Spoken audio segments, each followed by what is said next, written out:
ሰላም ጤና ይስጥልኝ። የዕለቱን ዋና ዋና ዜናዎች ይዘን ቀርበናል። በቅድሚያ ማርዕስቶቹን።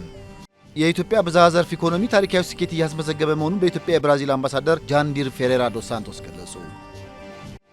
የማክሮ ኢኮኖሚ ሪፎርሙ የኢትዮጵያ ኢኮኖሚ መልሶ እንዲያንሰራራ ቁልፍ ሚና መጫወቱን የኢትዮጵያ ብሔራዊ ባንክ ገዢ ዶክተር ኢዮብ ተካልኝ ገለጹ። በሀገራዊ ምክክር ስኬታማነት ሚናችንን አጠናክረን እንቀጥላለን ሲል የሲቪክ ማህበረሰብ ድርጅቶች ምክር ቤት አስታወቀ። በመዲናዋ እየተከናወኑ ያሉ መጠነ ሰፊ የልማት ስራዎች የነዋሪዎችን ማህበራዊና ኢኮኖሚያዊ ተጠቃሚነት በላቀ ደረጃ እያረጋገጡ እንደሚገኙ የአዲስ አበባ ከተማ ምክር ቤት አባላት ገለጹ። የሚሉት የዕለቱ ዜናዎቻችን ናቸው። ዜናዎቹን በዝርዝር እንመለከታለን። ከዜናዎቹ ጋር ሀብታሙ አክሊሉ ነኝ። አብራችሁን ቆዩ። ኢትዮጵያ በብዝሃ ዘርፍ የኢኮኖሚ ልማት የግሉን ክፍለ ኢኮኖሚ የንግድና ኢንቨስትመንት ተሳትፎ በማጠናከር ታሪካዊ ስኬት እያስመዘገበች መሆኗን በኢትዮጵያ የብራዚል አምባሳደር ጃንዲር ፌሬራ ዶስ ሳንቶስ ገለጹ። የአፍሪካ የዲፕሎማሲ ማዕከል የሆነችው አዲስ አበባ ፈጣን የለውጥ ጉዞ የሚያስደንቅ መሆኑን አክለዋል። አምባሳደር ጃንዲር ፌሬራ ዶስ ሳንቶስ ለኢዜአ እንደገለጹት ኢትዮጵያ በፈጣን ስኬት የታጀበ ታሪካዊ የኢኮኖሚ እድገት እያስመዘገበች ነው። ለብዝሃ ዘርፍ የኢኮኖሚ ልማት አቅጣጫ ትኩረት በመስጠት የኢኮኖሚ ስርዓቱን ክፍት ማድረጓም የግሉን ዘርፍ የንግድና ኢንቨስትመንት ተሳትፎ እያጠናከረ መሆኑን ጠቅሰዋል። ኢትዮጵያ የዓለም የንግድ ድርጅት አባል ለመሆን ተቃርባለች ያሉት አምባሳደሩ በፈጣን የኢኮኖሚ እድገት ከምትገኘው ኢትዮጵያ ጋር በትብብር በመስራታችንም ኩራት ይሰማናል ብለዋል። በሌላ በኩል የአፍሪካ የዲፕሎማሲ ማዕከል በሆነችው አዲስ አበባ በአጭር ጊዜ የተመዘገቡ አስደናቂ የልማት ስኬቶች ከተማዋን ዘመናዊ ገጽታ እያላበሷት እንደሚገኙ ገልጸዋል። ኢትዮጵያ የዓለም የዲፕሎማሲ መግቢያ በር ናት ያሉት አምባሳደሩ በቀጣይም የኢትዮ ብራዚልን የንግድና ፖለቲካ ትብብር ለማጠናከር እንደሚሰራ አስረድተዋል። አዲስ አበባ የአፍሪካ ህብረት የመሪዎች ጉባኤን ለማስተናገድ የምታደርገው ዝግጅት የአባል ሀገራት መሪዎች የኢትዮጵያን የለውጥ ጉዞ የሚገነዘቡበትን እድል እንደሚፈጥርም ገልጸዋል። የኢትዮጵያ መንግስት አዲስ አበባን በማስዋብ ዘመናዊና የበለጸገች ከተማ ለመገንባት ያከናወናቸው ስራዎች የአህጉሪቷን መሪዎችን ጭምር የሚያኮራ መሆኑን ተናግረዋል። የአዲስ አበባ ፈጣን የልማት ስራዎች የበለጸጉ የዓለም ዋና ዋና ከተሞችን የእድገት መንገድ የተከተሉና ከተማዋን የሚያዘምኑ መሆናቸውንም አንስተዋል። ብራዚል ከኢትዮጵያ ጋር ያላት የንግድና ኢንቨስትመንት ትብብር የሀገራቱን ዲፕሎማሲያዊ ወዳጅነት በማጠናከር ጉልህ አስተዋጽኦ እያበረከተ መሆኑንም አንስተዋል። የዲፕሎማሲ ስራ የህዝብ ለህዝብ ግንኙነት ማጠናከሪያ ድልድይ ነው ያሉት አምባሳደሩ ለዚህም የኢትዮ ብራዚል የህዝብ ለህዝብ ግንኙነትን የሚያጠናክር ስራ እየተሰራ ነው ብለዋል። በኢትዮ ብራዚል መካከል የሚደረገው የቀጥታ የአየር በረራ አገልግሎትም የሁለቱ ሀገራት ዜጎችን የእርስ በርስ ግንኙነት እያጠናከረ እንደሚገኝም ጠቅሰዋል። የማክሮ ኢኮኖሚ ሪፎርሙ የኢትዮጵያ ኢኮኖሚ መልሶ እንዲያንሰራራ ቁልፍ ሚና መጫወቱን የኢትዮጵያ ብሔራዊ ባንክ ገዢ ዶክተር ኢዮብ ተካልኝ ገለጹ።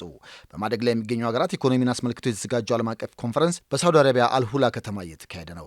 ኮንፈረንሱ የተዘጋጀው በሳውዲ አረቢያ የፋይናንስ ሚኒስቴርና በዓለም አቀፉ የገንዘብ ድርጅት IMF የጋራ ትብብር ነው። የኢትዮጵያ ብሔራዊ ባንክ ገዢ ዶክተር ኢዮብ ተካልኝ በኮንፈረንሱ የማክሮ ኢኮኖሚ ሪፎርሞች ለዘላቂ እድገት ያላቸውን ቁልፍ ሚና በተለይም የኢትዮጵያን የቅርብ ጊዜ ልምዶች በማንሳት ሀሳባቸውን አጋርተዋል።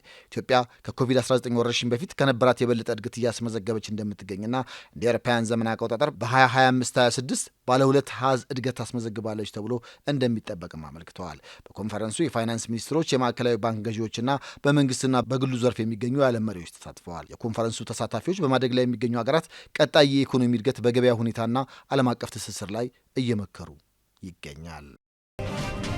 ወሳኝ ምዕራፍ ላይ የደረሰው ሀገራዊ ምክክር ስኬታማነት ሚናችንን አጠናክረን እንቀጥላለን ሲል የሲቪክ ማህበረሰብ ድርጅቶች ምክር ቤት አስታወቀ። ምክር ቤቱ ከኢትዮጵያ ሀገራዊ ምክክር ኮሚሽን ጋር በመቀናጀት የምክክር ሂደቱ ስኬታማ እንዲሁም በንቁ ተሳትፎ እየሰራ እንደሚገኝ ገልጸዋል። የኢትዮጵያ ሀገራዊ ምክክር ኮሚሽን በአዋጅ ቁጥር 1265/2014 የተቋቋመ ነጻና ገለልተኛ ተቋም ሲሆን በዋናነት በሀገሪቱ ቁልፍ በሆኑ ጉዳዮች ላይ የሚታዩ ልዩነቶችን በማጥበብ ብሔራዊ መግባባትን ለመፍጠር ያለመ ነው። እስካሁንም በ11 ክልሎችና በሁለቱ የከተማ አስተዳደሮች አካታችና አሳታፊ የአጀንዳ ማሰባሰብና ለዋናው ጉባኤ የሚሳተፉ ሰዎችን የመለየት ስራዎችን በስኬት አከናውነዋል። የሲቪክ ማህበረሰብ ድርጅቶች ምክር ቤት ፕሬዚዳንት አቶ አህመድ ሁሴን ከኢዜአ ጋር ባደረጉት ቆይታ ምክር ቤቱ የሲቪክ ማህበረሰብ ድርጅቶችን በማንቃት በሀገራዊ ምክክሩ ላይ የጎላ ተሳትፎ እንዲኖራቸው ሲሰራ መቆየቱን ገልጸዋል። ድርጅቶቹ በግንዛቤ ማስጨበጫ ስራዎች፣ በአጀንዳ ማሰባሰብ፣ በተሳታፊዎች ልየታ እንዲሁም በሌሎችም ከኮሚሽኑ ጋር በቅንጅት እየሰሩ መሆናቸውን ተናግረዋል። ምክር ቤቱ ከኮሚሽኑ ጋር በጋራ ለመስራት የሚያስችል የመግባቢያ ሰነድ በመፈረም እየሰራ መሆኑን ጠቅሰው በዚህ መሰረት በርካታ ስራዎች በጋራ እየተከናወኑ እንደሚገኙም ገልጸዋል። የምክክሩ አካታችነት በተግባር መረጋገጡን ጠቅሰው የሴቶች፣ የወጣቶች፣ የአካል ጉዳተኞች፣ የአረጋውያንና ምሁራን እንዲሁም የሁሉም ተሳትፎ የተረጋገጠበት መሆኑንም ተናግረዋል። ምክክሩ ወሳኝ ምዕራፍ ላይ መድረሱን ጠቁመው ስኬታማ ሆኖ እንዲካሄድም ምክር ቤቱ የበኩሉን አስተዋጽኦ እንደሚያጠናክርም ጠቁመዋል። ሀገራዊ ምክክሩ ልዩነቶችን በኃይል የመፍታት አባዜን የሚያስቀር በውይይትና በሀሳብ የበላይነት የሚመራ ስልጡን የፖለቲካ ባህል ለማሸጋገር ትልቅ እድል መሆኑን ነው የገለጹት። ሂደቱ ዜጎች በሀገራዊ ጉዳዮች ላይ በነጻነት እንዲመክሩ በማድረግ ለሀገረ መንግስት ግንባታ መሰረት መሆኑንም ገልጸዋል። በመዲናዋ እየተከናወኑ ያሉ መጠነ ሰፊ የልማት ስራዎች የነዋሪዎችን ማህበራዊና ኢኮኖሚያዊ ተጠቃሚነት በላቀ ደረጃ እያረጋገጡ እንደሚገኙ አዲስ አበባ ከተማ ምክር ቤት አባላት ገለጹ።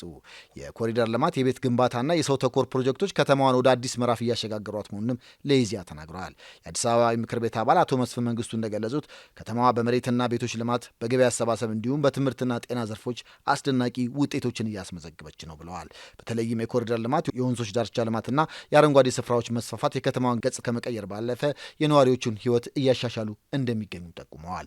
የምክር ቤት አባል ወይዘሮ አማን ያማን በበኩላቸው ህዝብና መንግስት ተቀናጅተው መስራታቸው በመዲናዋ በውሃ፣ መንገድ፣ ጤናና ትምህርት ፕሮጀክቶች ለተገኘው ስኬት መሰረት መሆኑንም ተናግረዋል። የተገነቡ ልማቶችን መጠበቅና መንከባከብ ከእያንዳንዱ ነዋሪ የሚጠበቅ ቀዳሚ ተግባር መሆን እንዳለበትም አስገንዝበዋል።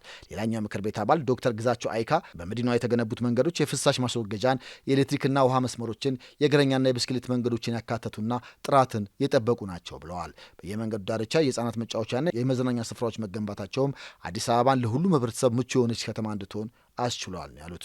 ከተማዋ የካፒታል በጀቷን ለሰው ተኮር ስራዎች ማዋላ አቅመ ደካማና በዝቅተኛ ገቢ የሚተዳደሩ ዜጎችን ተጠቃሚ እያደረገ መሆኑን የተናገሩት ደግሞ ሌላኛው የምክር ቤት አባል አቶ አብይ ይልማ ናቸው። በመንግስት ግልጽ ራዕይና አመራር ሰጪነት በባለሀብቶችና በህዝቡ ንቁ ተሳትፎ የተገኘው ውጤት አዲስ አበባ ወደ ዘመናዊ ከተማነት እየተሸጋገረች መሆኗን የሚያሳይ ነው ሲሉም ገልጸዋል።